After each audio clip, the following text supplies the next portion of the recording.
नागालैंड दौरे पे पहुंचे प्रधानमंत्री नरेंद्र मोदी ने चुनावी सभा को संबोधित किया। इस दौरान कांग्रेस पर जमकर हमला बोला और कहा कि कांग्रेस की नीति वोट पाओ और भूल जाओ की रही है। कट और कमीशन के दिन खत्म हो गए हैं। कांग्रेस सरकार में 15 पैसे भी नहीं पहुंचते थे।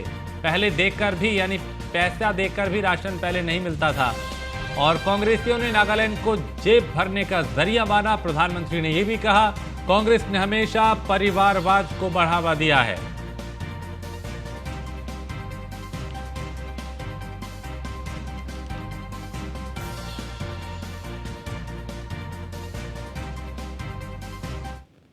आदिवासी किसानों को मदद दे रही है। दीमापुर सहित इस पूरे क्षेत्र में जैसे जैसे कनेक्टिविटी बढ़ रही है, वैसे वैसे छोटे किसानों के लिए संभावनाएं भी बढ़ रही है।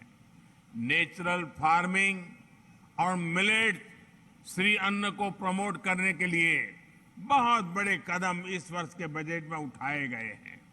इससे नागालैंड के छोटे किसानों, ट्राइबल किसानों को बहुत लाभ होने वाला है। इससे नागालैंड की ऑर्गेनिक खेती को बल मिलने वाला है। बांस की खेती को लेकर भी जो पुराना कानून था, उसको भी बीजेपी सरकार ने बदला है। इसका लाभ आज नागालैंड के आदिवासी परिवारों को हो रहा है। इसी सेवा भावना की वजह से देश की ट्राइबल बेल्ट में बीजेपी को बहुत प्यार मिल रहा है। वही प्यार, वही उत्साह मैं नागालैंड में भी देख रहा हूं। मुझे पूरा विश्वास है कि वोटिंग के दिन हर बूथ में भी यही उत्साह दिखेगा। और यूपी विधानसभा के बजट सत्र के 5वें दिन आज राज्यपाल के अभिभाषण धन्यवाद प्रस्ताव पर चर्चा के दौरान विपक्ष ने जमकर हंगामा किया। इस दौरान सपा नेता शिवपाल यादव ने बीजेपी पे तंज कसा और कहा, समाजवादी पार्टी हमेशा लोहिया के दिखाए मार्ग पे चलती है। आखिर बीजेपी अटल बिहारी वाजपेयी के दिखाए मार्ग पर क्यों नहीं चलती?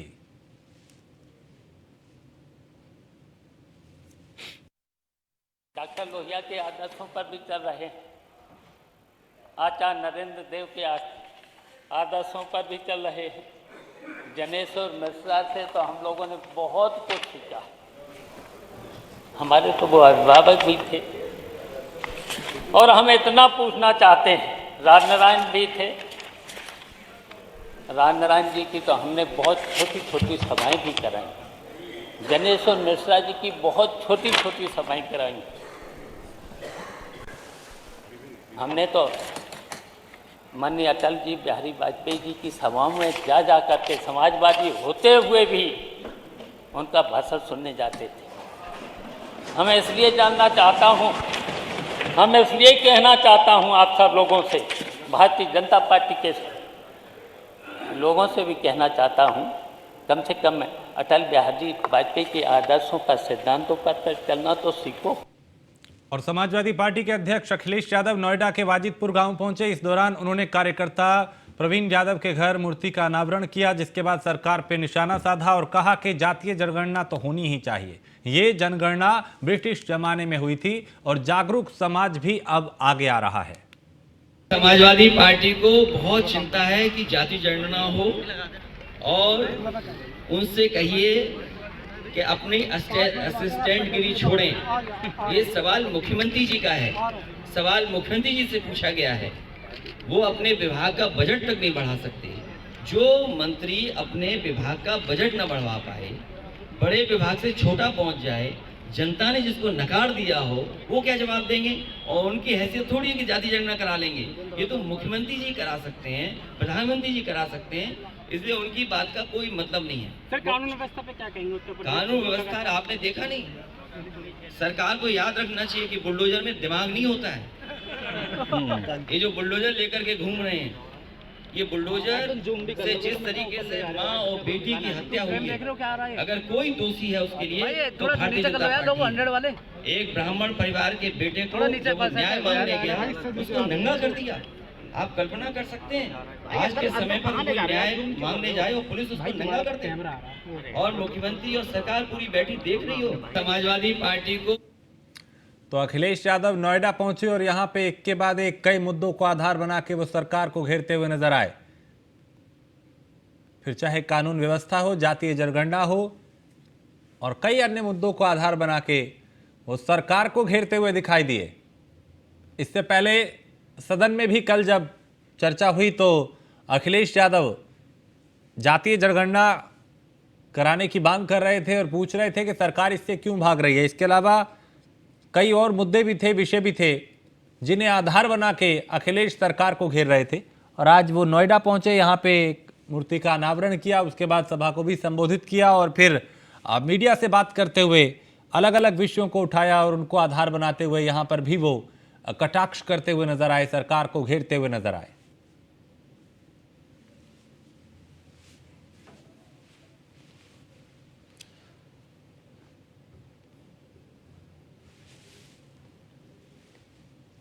तो नोएडा दौरे पे समाजवादी पार्टी के अध्यक्ष अखिलेश यादव हैं। नोएडा में उन्होंने एक कार्यक्रम में शिरकत की, निजी कार्यक्रम में, और यहां पर मीडिया से बात करते हुए सरकार को कई मुद्दों को आधार बना के जातीय जनगणना का जिक्र उन्होंने किया और इसकी मांग लगातार की जा रही है। बाकायदा सपा कार्यालय के बाहर पोस्टर लगाए गए हैं, बड़े बड़े होर्डिंग लगाए गए हैं और समाजवादी पार्टी संगोष्ठी का भी आयोजन कर रही है। और स्कंदिता मिश्रा हमारी संवाददाता इस खबर पे ज्यादा जानकारी के साथ। स्कंदिता, अखिलेश यादव सदन से लेकर सड़क तक अब मुखर हो चुके हैं और जातीय जनगणना जो है उसको लेकर सरकार को घेर रहे हैं, इसकी मांग की जा रही है। देखिए, अखिलेश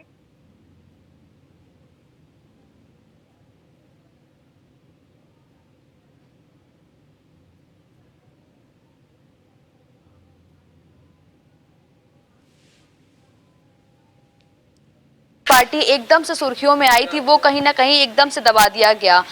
इससे साफ तौर पर पता चल रहा है कि इस पार्टी को पता चल गया था कि पार्टी को नुकसान नहीं होना चाहिए, चुनाव में नुकसान नहीं होना चाहिए, इसलिए अब जातीय जनगणना के मुद्दे को अखिलेश यादव अचानक से हाइप दे रहे हैं। चाहे वो विधानसभा का सत्र हो, चाहे वो सम्मेलन करवाए जा रहे हो, जिनको 7 अलग अलग मंडल बनाए गए हैं और आज से शुरू कर दिया गया है। जो प्रदेश अध्यक्ष हैं पिछड़ा वर्ग प्रकोष्ठ के राजपाल उनके नेतृत्व में आज ये सम्मेलन किया जा रहा है और जो पूर्वांचल के 5 जनपदों को चुना गया पहले खंड में, उसमें सोनभद्र है, भदोई है, प्रयागराज है, वाराणसी है, ये जनपदों को शामिल किया गया है। और सबसे पहला आज सम्मेलन वाराणसी में हो रहा है। वाराणसी इसलिए क्योंकि पीएम का क्षेत्रीय शहर भी है, तो इस वजह से उनको है कि यहाँ से अगर कोई किसी चीज की शुरुआत करेंगे तो इसका शोर दूर तक जाएगा।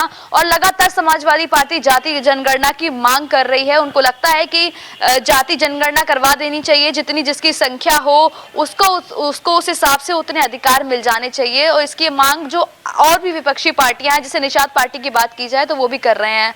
और अखिलेश यादव आज नोएडा भी गए, विधानसभा में भी उन्होंने कल हंगामा किया। उनके जो सदन में तमाम नेता थे उन्होंने हंगामा किया जाति जनगणना के मुद्दे को लेकर। इसके अलावा आज जब वो नोएडा गए मूर्ति के अनावरण के लिए, वहां पे उन्होंने अपने संबोधन में भी जाति जनगणना की बात की। इसके अलावा डॉक्टर राजपाल वो जाति जनगणना के मुद्दे को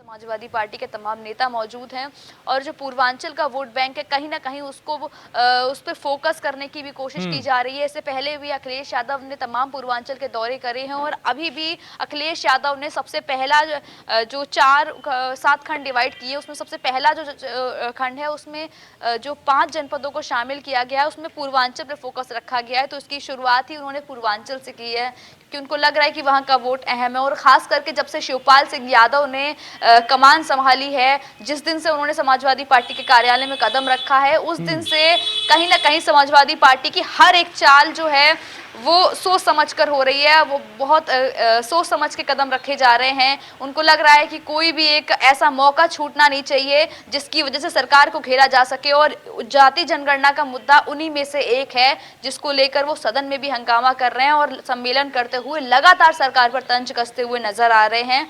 हालांकि ये मुद्दा 2017 से चल रहा था। उनकी मांग है कि 3 महीने के अंदर जाति जनगणना करा देनी चाहिए। धीमे देखिए, उत्तर प्रदेश में बिना जाति के तो खैर राजनीति नहीं होती और जाति के समीकरण जो है वो भी काफी मायने रखते हैं। लेकिन अभी अगर हम देखें तो क्या समाजवादी पार्टी इस बात को समझ चुकी है कि दूसरे मुद्दों पर सरकार को नहीं घेरा जा सकता, लिहाजा अब जातीय जनगणना को आधार बना के आगे बढ़ा जाए? जी देखिए, आपने बिल्कुल सही कहा कि दूसरे मुद्दों पर सरकार को बिल्कुल नहीं घेरा जा सकता, लेकिन जो धार्मिक मुद्दा था उससे समाजवादी पार्टी को कहीं ना कहीं ये अंदेशा लग गया था कि धार्मिक मुद्दों को अगर वो पहलू बनाकर या आगे बढ़ेंगे तो कहीं ना कहीं समाजवादी पार्टी के लिए हानिकारक होगा, उनको नुकसान हो सकता है, भरना पड़ जाए। और वही कारण है कि जैसे शिवपाल यादव ने पहला कदम रखा है सपा में, वैसे ही स्वामी जी साइड होते नजर आ रहे हैं और उस पर कहीं भी कोई अब बातचीत भी नहीं हो रही है। रामचरितमानस का मुद्दा एकदम से साइड हो गया है और जाति जनगणना का मुद्दा एकदम से हाइप में आ रहा है। तो इससे साफ सिग्नल मिल रहा है कि समाजवादी पार्टी एक कदम सोच के चल रही है और जो मुद्दे हैं जिन मुद्दों को उठाया जाएगा, जैसे खास करके गन्ना किस्म के मुद्दों को उठा रही है सरकार। जो छुट्टा जानवर है, मनोज पांडे मुख्य सचेतक, आज उन्होंने विधानसभा में जो छुट्टा जानवर से परेशान है किसान, उसके मुद्दे को उठाया। और जो महंगाई का मुद्दा है, बेरोजगारी का मुद्दा है, खास करके इन मुद्दों पर सरकार को घेर रही है। धार्मिक मुद्दों पर उनको घेरना थोड़ा सा मुश्किल हो जाएगा, समाजवादी पार्टी को नुकसान ना हो इसको देखते उन्होंने उससे पल्ला झाड़ लिया है। और जो जाति जनगणना का ठीक है, यानी अब इस मुद्दे को हवा दी जा रही है और सियासत के केंद्र में है। बहुत शुक्रिया स्कंदिता इस तमाम जानकारी के लिए। तो जातीय जनगणना पर सियासत लगातार जारी है और इस सियासत के बीच पिछड़ा वर्ग कल्याण मंत्री नरेंद्र कश्यप ने समाजवादी पार्टी पर निशाना साधा और कहा कि 2012 से 17 तक प्रदेश में सपा की सरकार थी तो उन्होंने जातीय जनगणना क्यों नहीं करवाई। दिव्यांग जन और पिछड़ा वर्ग कल्याण मंत्री नरेंद्र कश्यप, मंत्री जी जिस तरीके से जातीय जनगणना को लेकर सवाल उठ रहे हैं, अखिलेश यादव ने कल सदन में स्पष्ट किया कि वो चाहते हैं कि जातीय जनगणना हो। श्री अखिलेश यादव जी ने कल विधानसभा में जातीय जनगणना के मामले को उठाया। उत्तर प्रदेश की जनता सवाल कर रही है कि जब 2012 से 2017 तक आप मुख्यमंत्री थे, आपने जनगणना क्यों नहीं कराई? जब आपके पिताजी उत्तर प्रदेश के मुख्यमंत्री थे तब आपने जनगणना नहीं कराई? तब आपके पिताजी देश की सरकार में रक्षा मंत्री थे तब आपने जनगणना का सवाल नहीं उठाया? आज क्यों? तो देश प्रदेश की जनता इस बात को जानती है कि श्री अखिलेश यादव जी आज हताश हैं, निराश हैं। उनको लग रहा है कि आने वाले 20-30 सालों में भी अब प्रदेश की जनता उन्हें मौका देने वाली नहीं है। और इसलिए नहीं है कि योगी जी ने, उत्तर प्रदेश के यशस्वी मुख्यमंत्री योगी जी ने 6 साल में जिस प्रकार से उत्तर प्रदेश के समग्र विकास को टारगेट करते हुए काम किया है, 15 करोड़ लोगों को निःशुल्क राशन देना, प्रदेश में सड़कों का जाल बिछाना, ग्लोबल इन्वेस्टर समिट के माध्यम से 34 लाख करोड़ के MOU साइन कराना, G20 की बैठकें कराना, कानून व्यवस्था को बेहतर करना, अपराध को नियंत्रण करना, ये इतने सारे काम योगी जी ने उत्तर प्रदेश में आज कर दिए हैं, जिससे उत्तर प्रदेश की जनता ने दोबारा योगी जी को आशीर्वाद देके बहुमत के साथ मुख्यमंत्री बनाया। तो मेरे ख्याल से समाजवादी पार्टी को अब ये चिंता लग रही होगी कि ये भारतीय जनता पार्टी 5-10 साल के लिए नहीं, आने वाले 20-30-40 साल के लिए सत्ता पर काबिज हो गई। इसलिए प्रदेश की जनता का ध्यान भटकाने के लिए इस तरह के सवाल वो लेकर आ रहे हैं। फिर भी मैं कहता हूं कि जाति जनगणना का विषय ये केंद्र का विषय है, केंद्र की सरकार का विषय है। जब उचित होगा सरकार इस पर फैसला लेगी। वो कह रहे थे कि जिस तरीके से बिहार में जनगणना हो सकती तो उत्तर प्रदेश में क्यों नहीं? बिहार के बारे में सबको मालूम है, बिहार के हालात क्या हैं, बिहार की स्थिति क्या है, बिहार की जनता आज किस तरह से करा रही है। जिस प्रदेश में राशन तो छोड़ो, लोग चारा भी खा गए हों, जिस प्रदेश में आज प्रदेश की जनता, बिहार की जनता आज रोटी को मोहताज है, कानून व्यवस्था पूरी तरह से भंग हो गई है, लूट की और तमाम तरह की सियासत हो रही है, उससे आज के उत्तर प्रदेश की तुलना नहीं हो सकती। फिर भी मैंने कहा कि जाति जनगणना का विषय पर हमारी केंद्र सरकार निर्णय लेगी। जब निर्णय होगा तो उसको हम फॉलो करेंगे। रामचरितमानस को लेकर बहुत सारे पोस्टर समाजवादी पार्टी कार्यालय पर भी लगे थे, सवाल भी उठाए गए थे। अब रामचरितमानस विवाद को छोड़कर वो जातियों की जनगणना पर आ गए हैं। रामचरितमानस हिंदुस्तान नहीं, दुनिया के कई सौ करोड़ लोगों के भावनाओं का प्रतिबिंब है। और समाजवादी पार्टी ने उसी रामचरित्र मानस पर सवाल उठा दिया, उस पर अलग टिप्पणी कर दी। और जब देश प्रदेश के लोगों ने उसका विरोध किया, प्रतिरोध किया, तो उन्हें बैकफुट पर आना पड़ा। अब जाति जनगणना का मामला लिया है। तो मैं समझता हूं कि रामचरित्र मानस के सम्मान की बात कोई समाजवादी पार्टी से करे तो मेरे ख्याल से उचित नहीं होगा। और जाति जनगणना के मुद्दे पर भी मैंने पहले कहा कि हमारे डिप्टी सीएम श्री ब्रजेश पाठक जी ने कल विस्तार से विधानसभा में जवाब दे दिया है। केंद्र जो भी फैसला करेगा उस पर हम लोग काम करेंगे। धन्यवाद। ये हैं उत्तर प्रदेश के पिछड़ा वर्ग कल्याण मंत्री नरेंद्र कश्यप, जो बता रहे हैं कि हमने डिटेल्ड जवाब विधानसभा में दे दिया है, जो निर्णय होगा वो केंद्र से होगा। लेकिन सवाल यही है कि जब अखिलेश यादव की सरकार थी, सपा के समर्थन से केंद्र में सरकार थी, उस दौरान समाजवादी पार्टी ने आखिर जातीय जनगणना क्यों नहीं कराई। कैमरामैन अमित शाहनी के साथ मैं इसके वाजपेयी, न्यूज़ ऑन इंडिया। और वहीं सहकारिता मंत्री जेपीएस राठौर ने समाजवादी पार्टी पर निशाना साधा और कहा कि सपा के पास कोई मुद्दा नहीं, अराजकता फैलाना ही समाजवादी पार्टी का काम है। अखिलेश यादव जी के पास, सपा के पास कोई मुद्दा नहीं है। कोई जन कल्याण की बात करी, कोई डेवलपमेंट की बात करी, कोई नया विचार लाए कि केवल अराजकता मचाना उत्तर प्रदेश में ही काम रहा है समाजवादी पार्टी का। समाजवादी पार्टी गुंडागर्दी, बदमाशी, माफियाराज यही चाहते हैं। और ये अपने इस तरीके से अराजकता मचाकर अपने जो माफिया हैं, अपराधी हैं, गुंडे, उनको बचाने का प्रयास हो रहा है। और जिस तरीके से इन्होंने कहा कि 60 घूम रहे हैं, ये घूम रहा है, इस स्लाटर हाउस को चलवाने के लिए योजना चल रही है। जो माननीय योगी आदित्यनाथ जी ने अवैध स्लाटर हाउस जो बंद किए हैं, वो अवैध स्लाटर हाउस वाले इनके ऊपर। और समाजवादी पार्टी के विधायक इरफान सोलंकी को कानपुर में फास्ट ट्रैक कोर्ट में पेश किया गया और महिला के घर फूंकने के मामले में फास्ट ट्रैक कोर्ट में ट्रायल शुरू हो गया है। जाजमऊ आगजनी मामले में आरोप तय करने के लिए विशेष न्यायाधीश MP MLA court session court में सपा विधायक व उसके भाई रिजवान सोलंकी और अन्य आरोपियों की कोर्ट में पेशी है। बता दें कि बीते दिनों कोर्ट ने इरफान, रिजवान और मोहम्मद शरीफ की तरफ से दाखिल आरोप मुक्ति की अर्जी को खारिज कर दिया था।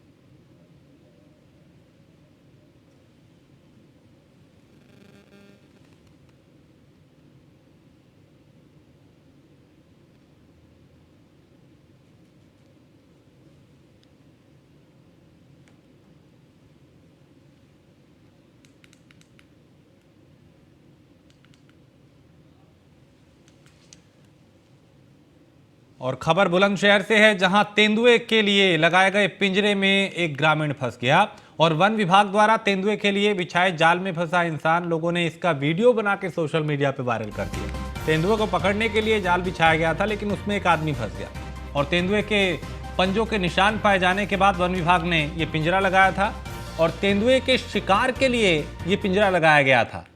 औरंगाबाद थाना क्षेत्र के बिसुंदरा का ये मामला है। ये डरा रहे हैं। क्या नाम है तुम्हारा? कुछ भी नाम है। क्या नाम है? ये डरा रहे हैं। वही है जो मीडिया वही है। नाम क्या है? नाम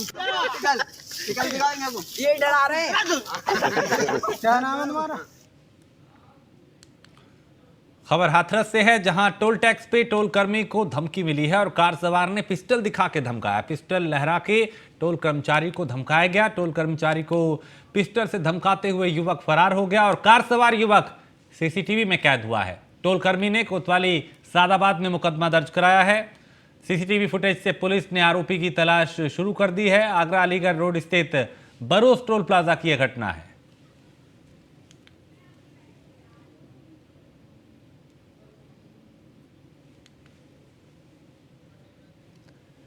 तो पिस्टल लहराकर ये शख्स जो है यहां से फरार हो गया। टोल कर्मी पे जो शख्स मौजूद था कर्मचारी, उसे धमकाया गया, उसे धमकी दी गई और यहां से कार लेके फरार हो गया। घटना सीसीटीवी में कैद हुई है और अब इसके आधार पर ही पुलिस आरोपी की तलाश कर रही है।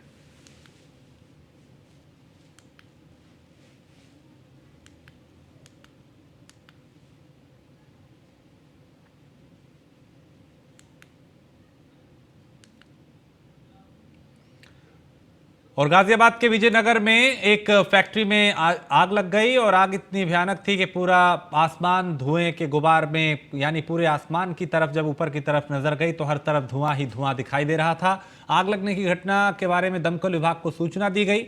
दमकल विभाग की जो टीम है वो मौके पर पहुंची। आग कैसे लगी है साफ नहीं है, लेकिन आग कितनी विकराल है ये तस्वीर देख के इसका अंदाजा लगाया जा सकता है। और ऋषभ भारद्वाज हमारे संवाददाता इस पर ज्यादा जानकारी के साथ। ऋषभ, तस्वीरें सामने हैं, आग बेहद ही भयावह है, इस वक्त क्या स्थिति? हाँ जी बिल्कुल, देखिए गाजियाबाद के विजयनगर इलाके में थर्माकोल फैक्ट्री में भयंकर आग लगी है। जिस तरह तस्वीरों में देख सकते हैं कि आसमान में पूरा आसमान काला हो गया है, धुआं का गुबार है जो कि पूरे आसमान में फैल चुका है। हालांकि फायर ब्रिगेड को सूचना देने के बाद में फायर ब्रिगेड मौके पर पहुंच चुकी है और आग बुझाने की कोशिश की जा रही है। जी, इस वक्त क्या अभी आग पे काबू पाया गया? कितनी गाड़ियां वहां पे पहुंची हैं? आग कैसे लगी? क्या लोग भी उस वक्त अंदर से जब आग लगी?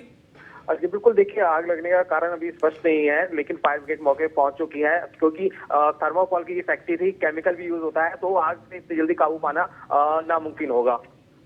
तो क्या जिस वक्त आग लगी कुछ लोग थे अंदर? क्या लोग वो बाहर आ गए थे या कुछ अंदर भी हो सकते हैं? जैसे कि वर्किंग डे था इसलिए जो आप मजदूर थे काम कर रहे थे, लेकिन जैसे ही धुआं उठना शुरू हुआ सभी को बाहर निकाल लिया गया और उसके बाद फायर ब्रिगेड को सूचना दी गई। चलिए, बहुत शुक्रिया ऋषभ जानकारी के लिए। तो ये आग कैसी देखते ही देखते विकराल रूप इसने ले लिया, इस तस्वीर को देख के समझा जा सकता है। दमकल विभाग की टीम यहां पहुंची है और आग बुझाने की कोशिश की जा रही है। और कुशीनगर में शादी समारोह में ऑर्केस्ट्रा को लेकर मारपीट हो गई। दो समुदायों के बीच में विवाद हुआ। मारपीट में एक व्यक्ति की हालत नाजुक बताई जा रही है, जिसे नजदीकी अस्पताल में भर्ती कराया गया है। पुलिस को सूचना दी गई, पुलिस मौके पर पहुंची है, जांच कर रही है, कार्रवाई कर रही है, पूछताछ कर रही है। इसमें एक व्यक्ति की हालत नाजुक बताई जा रही है।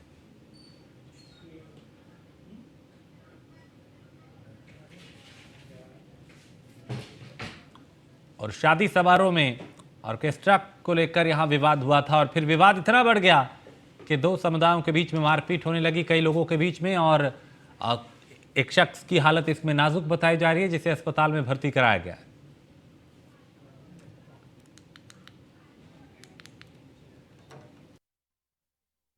और इसी के साथ इस बुलेटिन में फिलहाल इतना ही। देश प्रदेश की बाकी खबरों के लिए आप देखते रहिए न्यूज़ 1 इंडिया।